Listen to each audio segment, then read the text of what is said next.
नमस्कार। आइए पढ़ते हैं सूरदास की पद। विरह वर्णन की पद। गोपियों के विरह व्यथा का वर्णन है सूरदास की भ्रमर गीत विषयक पदों में।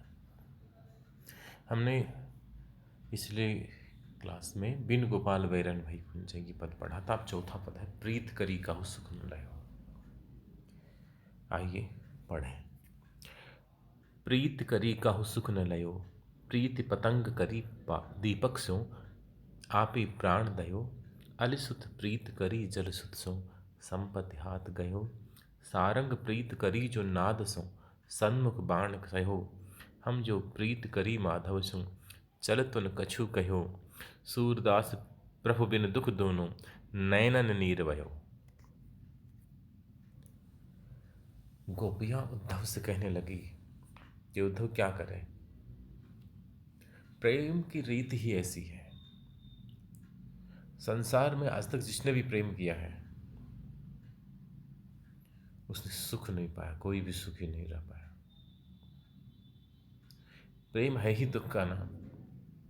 जिसने जिससे प्रेम किया उसने दुख ही उठाया है। जैसे स्वयं की मनस्थिति है वैसे ही सब कुछ, पूरा संसार, पूरी सृष्टि वैसे ही लगती है व्यक्ति को। तो गोपियां दुखी हैं, विरह व्यथा में जल रही हैं।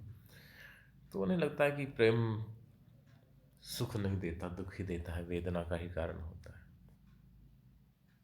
प्रीत करी काहू सुख न ले। प्रीत यानी प्रेम, कर यानी करके, काहू यानी किसी ने भी, लहो यानी प्राप्त किया, न लहो नहीं पाया। प्रीत करी काहू सुख न रहे उद्धव। प्रेम करके आज तक किसी ने सुख नहीं पाया। देखो, प्रीति पतंग करी दीपक सो, जहां दिया जलाते हैं, कहीं भी प्रकाश आग जला ले तो वर्षा काल में, बरसात में कई सारे कीट पतंगे आ जाते हैं उड़ उड़ के, और दीपक की आग उन्हें आकृष्ट करती है। उस आकर्षण में बंधे आते हैं। कबीर ने लिखा ना, माया दीपक नर पतंग भ्रम भ्रम वे पड़ंत। वे घूम घूम के भ्रमित हो करके उस दीपक के चारों ओर घूमते रहेंगे, उड़ते रहेंगे। उस दीपक की लो के आकर्षण में, सम्मा के आकर्षण में पतंगा जल जाएगा। प्रीत पतंग करी दीपक से अपने प्राण दयो। दयो यानी जला देता है। पतंगे ने दीपक से प्रेम किया, क्या परिणाम निकला? अपने प्राणों से हाथ धो बेटा, अपने प्राण खो के उसी दीपक में गिर के जल गया, उसी लो में जल गया। इसका मतलब जिसने भी प्रेम किया उसे कष्ट उठाने पड़े हैं। अलिसुत प्रीत करी जल सुत सो। अलिसुत यानी, अली भंवरे को बोलते हैं, सुत पुत्र होता है, भंवरे का पुत्र भी भंवरा हो। अलिसुत यानी भ्रमर। प्रीत करी जल सुत सो। जल सुत जो जल का सुत पुत्र हुआ, मतलब जल का पुत्र मतलब कमल। जल सुत यानी कमल, अलिसुत यानी भ्रमर। भंवरा कमल के फूल से प्रीत करता है। भंवरे ने कमल के पुष्प से प्रेम किया। अब भ्रमर और कमल के संबंध में एक विशेष बात है कि कमल के मकरंद के आकर्षण में भ्रमर है, वह आता है और कमल पे बैठता है उसका पुष्प रस पीने के लिए, पराग पीने के लिए। और कमल की विशेषता है कि वह सूर्य की उपस्थिति में खिलता है। सूरज निकलेगा तो कमल खिल जाएगा। जब तक सूर्य की उपस्थिति रहेगी कमल का फूल खिला रहेगा, और जो ही सांझ ढलेगी, सूर्य अस्त होगा, तो कमल की पंखुड़ियां बंद हो जाती हैं। और भ्रमर है वो फूल के बीचों बीच बैठा हुआ है, पुंकेसर आदि पे बैठा हुआ है, पुष्परस पी रहा। उसे लोभ होता है, वो कमल के फूल को छोड़ नहीं सकता। और कमल की पंखुड़ियां जब बंद हो जाती हैं, सूर्य अस्त होते, पूरी रात में पंखुड़ियों में बंद रहता है। और कभी कभी इस वजह से भ्रमर मर भी जाता है। तो उसी और संकेत है। अलिसुत प्रीत करी जल सुत सो संपत्ति हाथ, संपत्ति ये होना चाहिए सपदि हाथ गयो, शीघ्र ही वह उस कमल के हाथ पड़ जाता है और उस कमल की पंखुड़ियों में बंद हो जाता, कैद हो जाता है। फिर चाहे तो भी नहीं निकल सकता। जब तक सुबह नहीं होगी, सूरज निकलेगा नहीं, कमल फिर से खिलेगा नहीं, उसकी पंखुड़ियाँ फिर से विकसित नहीं होंगी, खिलेंगी नहीं, तब तक वह उसी में बंद रहता है। इसका मतलब उसने कमल से प्रेम किया भ्रमर ने, और परिणाम क्या हुआ? बंधन। इसलिए जिसने भी प्रेम किया वह दुखी ही रहा।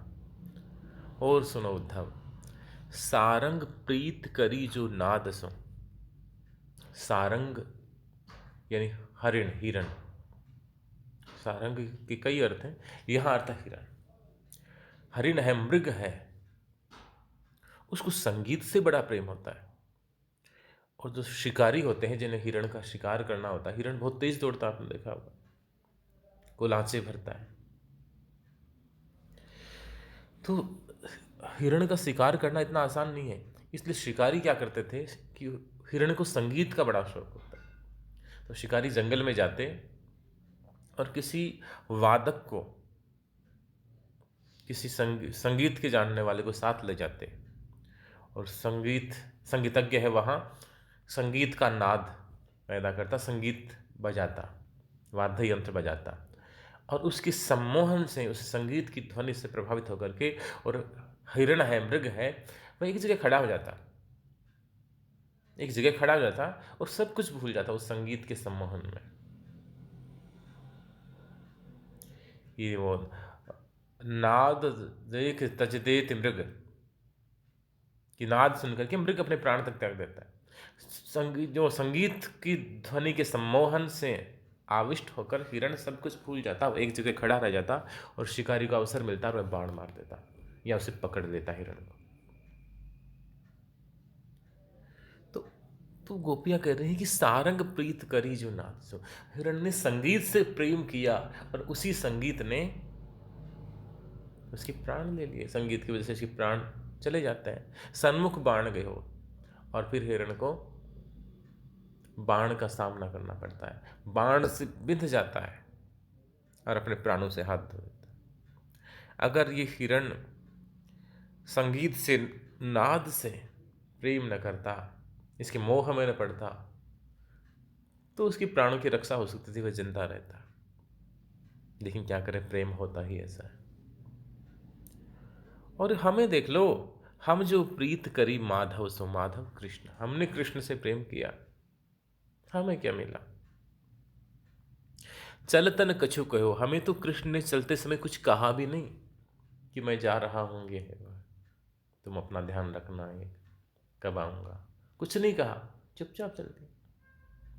तो हमें कितना कष्ट हुआ होगा जब हम कृष्ण के प्रति पूरी तरह समर्पित रही हैं, कृष्ण को ही सर्वस्व मान बैठी हैं, और कृष्ण से इतना प्रेम था, कृष्ण ने चलते समय कुछ भी नहीं कहा, तो हमें कितना दुख हो रहा है माधव। और उस दुख में हम दिन रात जल रही हैं। सूरदास प्रभु बिन दुख दोनों, गोपियां कह रहे हैं कि कृष्ण के बिना हमारा दुख दूना हो गया है। नैनन नीर बहो, और नैनों से, आंखों से निरंतर नीर बह रहा, आंसू बह रहे हैं। हे उद्धव, क्या करें? जब हम सोचती हैं तो हम ये पाते हैं कि संसार में जिसने भी प्रेम किया उसने कष्ट उठाया है, दुख उठाया। जो प्रेम के बंधन में पड़ गया, जो प्रेम के वशीभूत हो गया, कुछ दिनों के ऐसा लगता कि बड़ा सुहाना समय है, बड़ा सुखद समय है, लेकिन जब विछड़न होता है, वियोग होता है, तो सब जानने लगता। इसलिए प्रेम करके संसार में आज तक किसी ने सुख नहीं पाया। तो गोपियों की विरह व्यथा का चरम उत्कर्ष इस पद में दिखाई पड़ता है। प्रीत पतंग आदि अनुप्रास अलंकार है, और जो अनुबंध है कि पतंग के साथ दीपक का, भ्रमर के साथ कमल का, हिरण के साथ संगीत का, नाद का, उसका बड़ा सुंदर वर्णन हुआ है।